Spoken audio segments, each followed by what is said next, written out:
अरुण को यकीन था कि नागपुर थाने में वह ज्यादा दिनों तक थानेदार के पद पर नहीं रहेगा। इसलिए रायपुर के थाने में तबादला होते ही उसने अपना बोरिया बिस्तरा बांधा और रेलवे स्टेशन चला गया। रेल चलते ही नागपुर में गुजरे समय की यादें अरुण के सामने एक फिल्म की तरह गुजरने लगी। दरअसल हुआ ऐसा था कि अरुण ने जानकी नगर थाने में रहते हुए वहां के एक साधु द्वारा वहीं के लोकल नेताओं को लड़कियों के साथ मौज मस्ती कराते रंगे हाथों पकड़ा था। यकीन मानिए, उन नेताओं को थाने में लाए उसे 10 मिनट भी नहीं हुए थे कि डीएसपी साहब का फोन आ गया कि फला फला नेता को फौरन रिहा कर दो। अरुण बड़े अफसरों का आदेश मानने को मजबूर था, इसलिए उसने उन नेताओं को फौरन रिहा करना पड़ा। चूंकि वे नेता सत्ताधारी दल से जुड़े थे, इसलिए उन्होंने अरुण का तबादला रायपुर थाने में करा दिया। नागपुर थाने में कुछ दिन अरुण चुपचाप बैठा, अपना काम करता रहा। लेकिन जब एक दिन थाने में बैठकर वह पुरानी फाइलें देख रहा था, तभी एक फाइल पर जाकर उसकी नज़र रुक गई। अरुण ने फाइल में दर्ज रिपोर्ट पढ़ी। उस रिपोर्ट में लिखा था, कृष्णदेव आश्रम में रहने वाली रमा देवी आश्रम की तिजोरी से 10,000 रुपये चुरा कर भागी।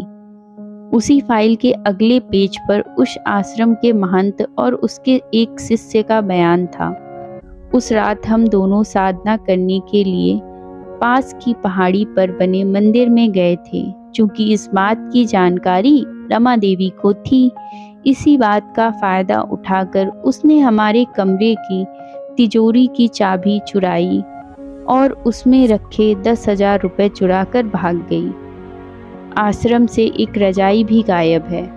अरुण ने जब यह रिपोर्ट पढ़ी तो उसे इसमें कुछ गोलमाल लगा। उसने तभी सब इंस्पेक्टर कमलेश को बुलाया और उससे पूछा, कमलेश, कृष्णदेव आश्रम में हुई चोरी की तहकीकात क्यों नहीं की गई? कमलेश ने जवाब दिया, सर, थानेदार साहब ने मुझसे कहा था कि आश्रम का महंत इस मामले की जांच की तहकीकात में मदद नहीं कर रहा है, इसलिए मामला ऐसे ही पड़ा रहने दो। कमलेश के जाने के बाद अरुण को लगा कि हो ना हो इस मामले में कुछ राज जरूर है जो महंत छिपा रहा है। इसके बाद अरुण ने आश्रम पर पैनी नजर रखनी शुरू कर दी। एक दिन शाम को अरुण कृष्णदेव आश्रम के सामने वाले होटल में बैठा था। उसकी नजर आश्रम के गेट पर थी। उसने देखा कि कुछ औरतें आश्रम के अंदर गई हैं और तकरीबन 1 घंटे बाद बाहर निकलीं। यह देखकर अरुण सोच में पड़ गया कि ये औरतें इतनी देर तक आश्रम में क्या कर रही थीं। जैसे ही वे औरतें आश्रम से बाहर निकलकर होटल के पास आईं, तभी अरुण ने उनमें से एक औरत से पूछा, बहन जी, क्या आश्रम में बहुत से मंदिर हैं जो दर्शन करने के लिए बहुत देर लगती है? वह औरत हंसी और बोली, भैया, आश्रम में तो एक भी मंदिर नहीं है। हम तो महंत जी के पास गई थी। वे लाइलाज बीमारियों का इलाज भी मुफ्त में करते हैं। अरुण ने आगे पूछा, बहन जी, आप इन महंत जी के आश्रम में कब से आ रही हैं? वह बोली, आज तो मैं दूसरी बार आई हूँ, लेकिन महंत जी कहते हैं कि तुम्हारी बीमारी गंभीर है, तुम्हें ठीक होने में 4-5 महीने तो लग ही जाएंगे।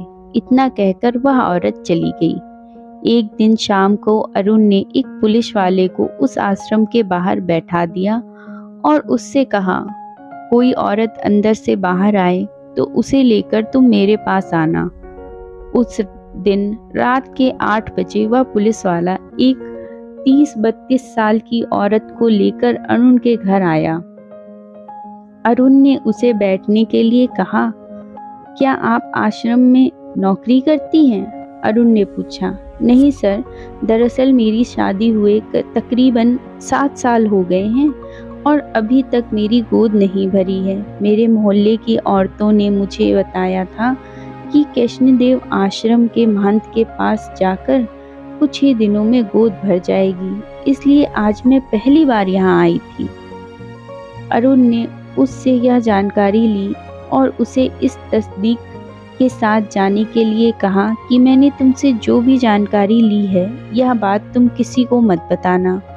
उन दोनों औरतों से मिली जानकारी संकेत दे रही थी कि हो ना हो उस आश्रम में कोई आपराधिक अड्डा चल रहा है। सो अरुण ने कृष्णदेव आश्रम में हुई चोरी की घटना की तहकीकात जोर शोर से शुरू कर दी। एक बार जब अरुण इसी सिलसिले में महंत से मिलने गया तो उसने उसे इस मामले पर हाथ ही नहीं रखने दिया और बोला, जाने भी दीजिए, 10,000 रुपए कोई बड़ी बात नहीं है, आप तो चाय पीजिए। उसकी होशियारी देख अरुण के मन में शक और भी गहरा गया। एक दिन रात को जब अरुण गश्त के लिए निकला तो देखा कि वह महंत अपने शिष्य के साथ पहाड़ी पर जा रहा था। उसके पहाड़ी पर जाते ही अरुण कृष्णदेव आश्रम के अंदर पहुंचा। वहां उसे मणिलाल नाम का एक आदमी मिला। तुम यहाँ क्या करते हो? अरुण ने पूछा। सर, आप मुझे इस आश्रम का मैनेजर भी कह सकते हैं और चौकीदार भी। सच तो यह है कि यहाँ का सारा काम मैं ही संभालता हूँ। अब मेरी उम्र 70 पार हो चली है, इसलिए समय काटने के लिए मैं यहाँ रहता हूँ। मैं ईमानदार आदमी हूँ, इसलिए महंत ने मुझे अपने पास रखा है। उस आदमी ने बताया, तुम ईमानदार हो और सच्चे भी लगते हो। अच्छा, यह बताओ कि तुम्हारे आश्रम में रहने वाली रमा देवी कैसी औरत थी? क्या वाकई वह चोरी कर सकती थी? अरुण ने पूछा। वह आदमी बोला, सर, मैं आपसे झूठ नहीं बोलूंगा। दरअसल रमा देवी इस आश्रम में झाड़ू पोछा लगाने का काम करती थी।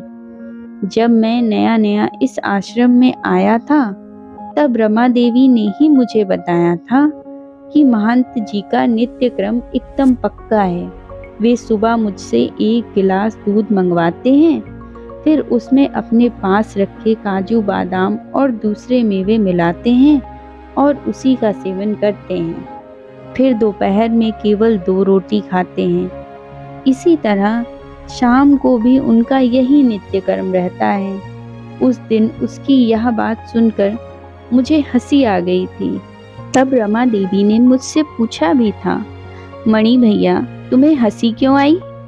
सर, मुझे हंसी इसलिए आई थी कि उसकी बात सुनकर मैं सोच में पड़ गया था कि एक दिन में 2-2 गिलास मेवे वाला दूध पीकर यह महंत उसे हजम कैसे करता होगा, क्योंकि वह अपने कमरे से कभी कभार ही बाहर जाता है। सर, रमा देवी का पति इसी आश्रम में रहता था। मेरे यहाँ आने से पहले आश्रम का सारा काम वही देखता था। कुछ दिनों से मैंने उसमें एक बदलाव देखा था कि वह रोजाना रात को शराब पीकर आश्रम में आने लगा था। तब मेरे मन में सवाल भी उठा था कि उसके पास शराब पीने के लिए पैसे कहाँ से आते हैं। एक दिन मुझसे रहा नहीं गया और मैंने रमा देवी से पूछ ही लिया, तुम रोजाना अपने पति को शराब पीने के लिए पैसे क्यों देती हो? तब वह बोली थी, मणि भैया, मेरे पति को शराब पीने के लिए पैसे मैं नहीं देती हूँ, बल्कि खुद महंत जी ही देते हैं। उस दिन उस आदमी के मुंह से ऐसी बातें सुन अरुण भी दंग रह गया था। उस आदमी ने आगे बताया, एक दिन जब रात को रमा देवी का पति शराब पीकर आया तब महंत जी ने उसकी पिटाई की थी और आश्रम के गेट से उसे बाहर धकेलते हुए कहा था, तू रोज शराब पीकर आश्रम के नियमों को तोड़ता है, अब तू यहाँ नहीं रह सकेगा। आज के बाद तू मुझे कभी अपना मुंह मत दिखाना। सर, उस रात उसका पति जो इस आश्रम से गया तो आज तक उसका पता नहीं चला कि वह कहाँ है, जिंदा भी है या नहीं। रमा देवी भी अपने पति के साथ जाना चाहती थी, लेकिन उसी दिन महंत का एक शिष्य आश्रम में आया और उसने महंत जी को कहकर उसे आश्रम से नहीं जाने दिया। महंत और उसका शिष्य रोजाना मेवे वाला दूध रमा देवी के हाथों से पीते रहे। एक दिन महंत जी ने मुझसे कहा, कुछ दिन तुम बनारस वाले आश्रम में जाकर रह आओ और वहाँ का इंतज़ाम देखो। सर, समय कब रुका है? जो रुकता, मैं 1 महीने बाद दोबारा इस आश्रम में आ गया। एक दिन सुबह सवेरे रमा देवी अपने कमरे से बाहर निकली और बाथरूम में जाकर उल्टियाँ करने लगी। जब उसकी इस हरकत पर महंत जी और उनके शिष्य की नज़र पड़ी, तब शिष्य बोला, गुरुजी, कुछ गड़बड़ लगती है। रमा सुबह से कई बार उल्टियाँ कर चुकी है। मुझे लगता है कि वह पेट से हो गई है। शिष्य के मुंह से ऐसी बात सुनते ही महंत के माथे पर पसीना आ गया। वे बोले, जैसे जैसे इसका पेट बढ़ता जाएगा, अपने पाप का घड़ा लोगों के सामने आने लगेगा। फिर जो लोग हमें साधु सन्यासी मानकर पूजते हैं, वे ही हमारा मुंह काला करके सरे बाजार घुमाएंगे। सर, उस रात का सच आपको बता रहा हूँ। वह अमावस की काली रात थी। रात को रमा देवी उन्हें दूध देने उनके कमरे में गई। तभी उन्होंने उसके मुंह में कपड़ा ठूसा, फिर गला दबाकर उसकी हत्या कर दी। रात के अंधेरे में महंत के शिष्य ने उसकी लाश को एक रजाई में लपेटा और उसे नदी में बहा आया। उसके बाद उन दोनों ने तिजोरी के रुपए निकाले और उसे खुला छोड़ दिया, ताकि लगे कि यहाँ चोरी की वारदात हुई है। सर, उस रात हुई हत्या और चोरी के बहुत से सबूत मैंने अपने पास महफूज रखे हैं। मेरी भी यही इच्छा थी कि साधु के रूप में छिपे इस अपराधी भेड़ियों को मैं सलाखों के पीछे देखूं। लेकिन जब आपसे पहले के थानेदार ने इस केस में दिलचस्पी नहीं दिखाई, इसलिए मैं उनके सामने इन सबूतों को नहीं लाया। अब मैं इस मामले से जुड़े सारे सबूत आपको सौंप दूंगा। अच्छा मणि भैया, यह बताओ कि यहाँ शाम ढले रोजाना कुछ औरतें लाइलाज बीमारी के इलाज के लिए आती हैं, कुछ गोद भर जाने की चाह में। इसका क्या राज है? अरुण ने धीरे से पूछा। मणि बोला, सर, यह महंत और उसके शिष्य भोली भाली औरतों को उनकी लाइलाज बीमारी को मुफ्त में ठीक करने के बहाने यहाँ बुलाते हैं। तकरीबन 2 महीने तक जड़ी बूटियों के नाम पर पहाड़ पर लगे पेड़ों की डालियों को पीसकर उन्हें दूध में पिलाया जाता है। और जब वे औरतें इस महंत पर पूरा विश्वास करने लगती हैं, तब बारी बारी से एक एक को दूध में नशे की गोलियां मिलाकर बेहोश किया जाता है और फिर ये उनके जिस्म के साथ अपनी हवस पूरी करते हैं। लेकिन आश्रम में गोद भरने वाली ये औरतें किस आस पर आती हैं? अरुण ने मरी से पूछा। सर, यह महंत ऐसी हवा अपने बारे में फैलाता है कि कृष्णदेव के आश्रम में महंत को सिद्धि प्राप्त हुई है और उनके आशीर्वाद से बांझ औरतों को भी बच्चे हो जाते हैं।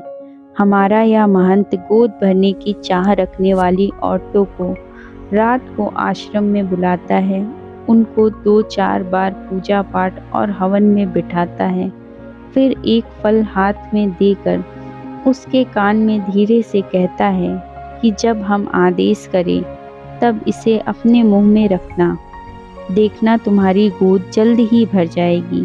फिर उस औरत को महंत के कमरे के पास वाले अंधियारे कमरे में जाने के लिए कहा जाता है। वहां पहुंचते ही महंत का शिष्य उस औरत के कान में धीरे से कहता है, आज तुम्हारी गोद भरने का शुभ दिन है, देखना आज चमत्कार होगा और महंत जी की कृपा से तुम्हारी गोद भर जाएगी। तुम इस फल को आंख बंद करके खाती रहो। जब वह औरत बिना कपड़ों में चमत्कार होने की राह देख रही होती है, तभी कभी यह महंत तो कभी उसका शिष्य उसको उस अंधियारे कमरे में शिकार बनाते हैं। आखिर मेवे वाला दूध कभी तो अपना असर दिखाएगा ही ना। अपनी लूटी इज्जत को ढकने के चक्कर में ऐसी औरतें इन पाखंडियों की करतूत किसी को नहीं बताती, इसलिए इनकी यह दुकानदारी चलती रहती है। अगर मैं महंत के खिलाफ कोई कार्यवाही करूं, तो क्या तुम गवाही दोगे? अरुण ने मणिलाल से पूछा, सर, मैं यह सब लिख कर भी देने को तैयार हूँ। मणिलाल ने पूरे जोश के साथ कहा। मणिलाल के बयान और उसके द्वारा दिए गए सबूतों के आधार पर अरुण ने अगले ही दिन महंत और उसके शिष्य को गिरफ्तार कर लिया। महंत और उसके शिष्य को गिरफ्तार हुए 2 घंटे भी नहीं हुए थे कि अरुण को आईजी और डीएसपी के संदेश मिलने शुरू हो गए कि उस महंत को तत्काल रिहा करो और उसके खिलाफ जो भी सबूत हैं उन्हें जलाकर नष्ट कर दो। जब अरुण ने आईजी साहब से कहा, सर, उस महंत के खिलाफ मेरे पास पुख्ता सबूत हैं, तब आईजी बोले, मिस्टर अरुण, मेरी बात समझने की कोशिश करो। उस महंत का प्रभाव इतना ज़्यादा है कि हम पर भी ऊपर से लगातार दबाव आ रहा है। अरुण ने आईजी साहब से कहा, सर, मैं उन्हें रिहा नहीं कर सकता। तब वे बोले, फिर तुम मेरा यह ऑर्डर भी सुन लो। तुम्हारा तबादला रायपुर थाने में किया जाता है। तुम तत्काल रायपुर थाने में जाकर मुझे सूचना दो। रेल एकदम से रुक गई। मालूम करने पर पता चला कि किसी ने चेन खींच दी थी। रेल के रुकते ही इंस्पेक्टर अरुण यादव के साय से बाहर निकला। तब भी उसके मन में यह एकदम पक्का था कि वह किसी भी थाने में क्यों न रहे, उसके काम करने का तरीका यही रहेगा, चाहे फिर तबादले कितने ही क्यों न होते रहें।